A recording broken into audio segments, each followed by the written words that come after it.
This is Team Wayfinder interviewing Kyle A. Bear. Okay, so first question: how did you really get into voice acting? Well, most voice actors come at this from being on stage or on camera, then just happening to hear through fellow actors or something, maybe rumblings on a message board or something. Oh yeah, I actually came at this from radio, which a lot of voice actors kind of moonlight. A lot of DJs moonlight as voiceover people, not in the character sense of anime and games necessarily, more so just regular radio, TV commercial stuff. And I was working in radio at the time for Radio Disney, doing character voice and writing weekly audio dramas and being on the air and just having a grand old time. And luckily, the folks at Funimation, who were holding an open casting call back in the summer of 2000, considered that a good enough acting experience. So I got to try out. And Teen Gohan was one of the very first characters that I tried out for, and tried out for a bunch of others. Ended up getting cast in bit parts on the Bardock special and towards the end of the Cell Saga. And then I guess I passed the trial by fire and made it to Teen Gohan. And then shortly after, replaced the narrator. So, what have been your favorite characters to voice? Through the years, it's really been it's been just a wild ride, and I hate that this is going to sound like a cop out answer, but because I've been so passionate about wanting to do this for a living, honestly, any chance I have to hop on the mic, whether it's an unnamed character who dies after three lines, or someone who sticks around for 300 episodes, it's all a blast to me. It's not really a job. It's that I get to do something that I love, and I happen to get paid for it, varying amounts here and there. Anime doesn't pay that well, but video games pay way more, and sometimes an occasional commercial can pay even better than that. But that's the roller coaster world of voiceover, and it's never consistent. But through the years, DBZ has always been very, very special to me. I started off as a fan about 5 years before getting on the show when it first came to America in the mid 90s. And, of course, landing Gohan, my first big show, my first big role, always going to be special. When I came out to LA in the fall of 2005, within just a matter of months of setting up shop here.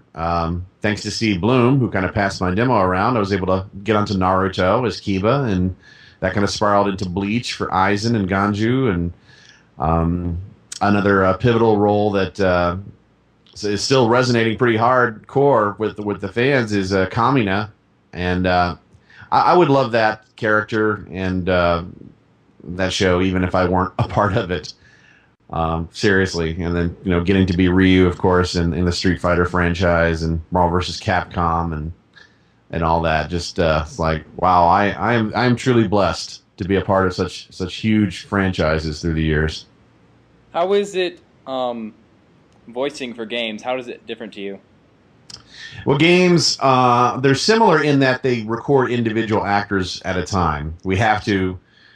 Because of like technical restrictions. Like in the case of anime, you have lip sync. In the case of bringing a Japanese game to the States, or an English adaptation rather, we have to honor the timing of the Japanese audio. But once in a rarely will we actually have lip sync to do with video game stuff. The pay, again, as I mentioned, was way better. Game budgets are huge, and fortunately, for us in the voice acting business, it's a better payday, and technically it is easier work. Again, there's no lip sync. We go in there, stare at an Excel spreadsheet, made up of different fight reactions and dialogue. We do like sets of two or sets of three, and if the director likes it, check it, moving on to the next, and go on down and save the fight sounds and fight reactions and the power-up yells towards the end of the session so we don't shred our vocal cords. So how is it working with the Naruto team? Well, because of the nature of the project, anime, we only get to see each other as sessions end and begin, or at auditions, or if we're fellow guests at a convention. So FaceTime is sadly rare, but we do, comment back and forth on social media, just like the rest of the world, Facebook and Twitter and everything. So it's kind of like you're acting in a bubble. You'll do your part, and then it'll be kind of disjointed because the director is kind of putting the pieces of the puzzle together slowly by slowly as each actor comes in and records their part.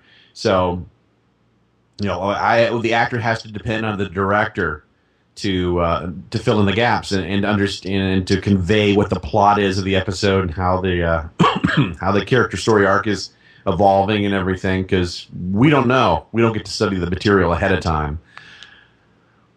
But getting to work with that team is amazing. We got a great cast and a great behind the scenes crew working very hard around the clock to pump out the shows. How's the fan response at conventions?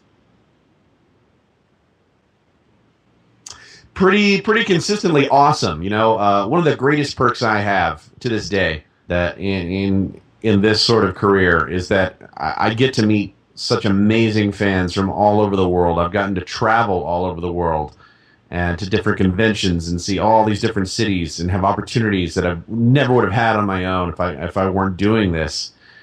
It's akin to being treated like a rock star for the weekend. You go up and people recognize you and shake your hand, hug you, and want your autograph, stand in line for hours, and you see the inspiration in their eyes. They want to. It's like, I want to be a voice actor. How can I get into this and everything? It's very flattering and everything. But I do my part to try and say, you know what?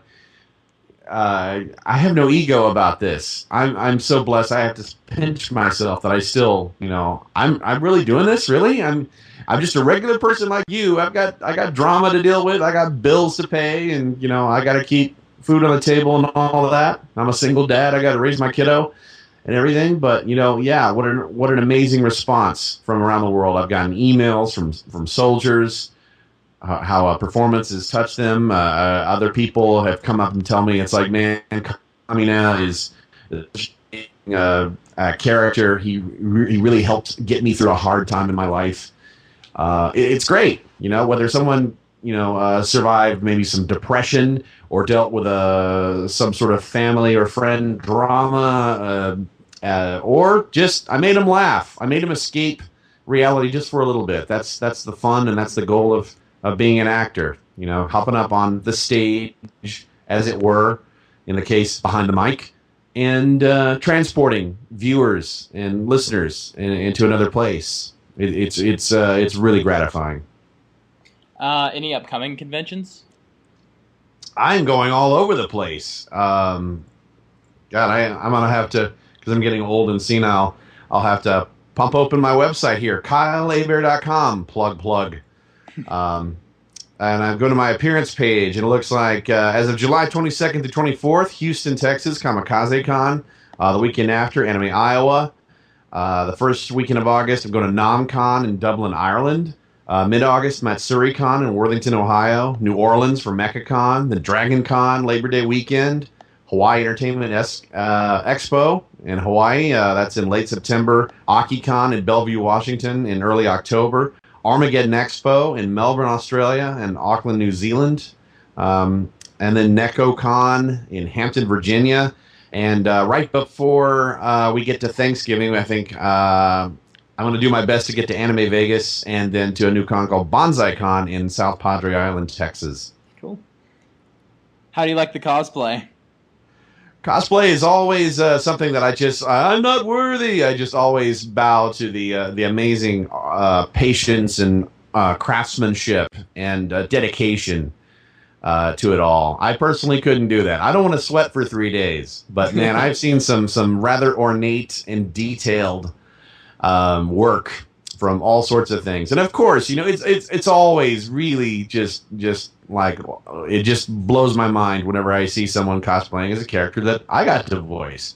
Dragon Ball Z is old school for a lot of people. I lose count of how many times fans come up and say, "Dude, you were my childhood," with being the narrator and Gohan and whatnot. And I'll see a Great Saiyaman or a Gohan or something like that come up at a convention, and the passion for their love of that series shines just as bright today as it did when the show was in its heyday back on Cartoon Network, back when I first started on the show, and it's really amazing to see.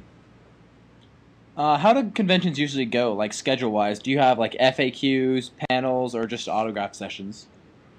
It's a little mix of both. There's autograph sessions. There's also panels. There's also workshops. That's a little more interactive stuff where, for example, I do some voice acting workshops that kind of let the attendees get a little more clearer grasp of what it is we do in the booth.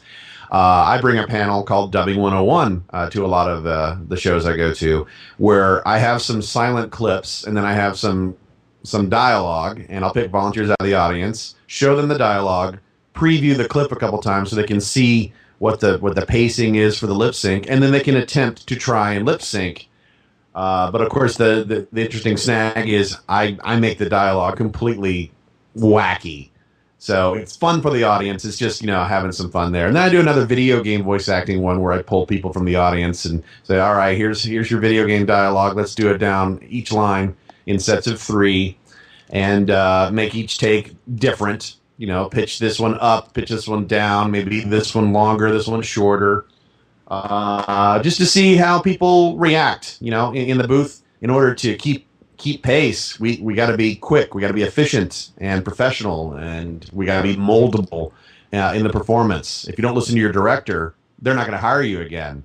So I try to just paint a really realistic portrait of what it is to be a voice actor and what it takes to become.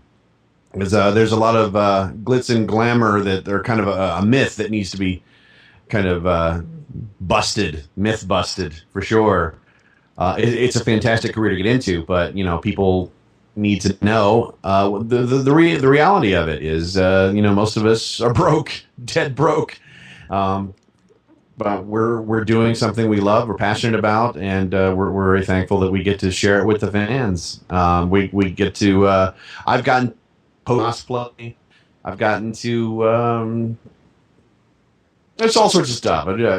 Judge different contests, introduce or some events, introduce musical acts, and of course, getting to chill with fans. If I have a lot of downtime between panels or signings, I'll honestly continue signing, just walking around the dealer hall or in the lobby of the hotel. I feel bad if people have to line up, so I just walk around with a couple of Sharpies in my pocket, a black one, a silver one, and I sign badges or people's stuff or the program guide or whatever, and just hang out and talk and say, hey, see, I'm a person too. This is we're just going to chill and have fun. It's a little easier to do at a smaller convention than, say, a huge one like A-Kon or Anime Expo, but I really do my best to give some good one-on-one time with folks who just want to come up and say hey and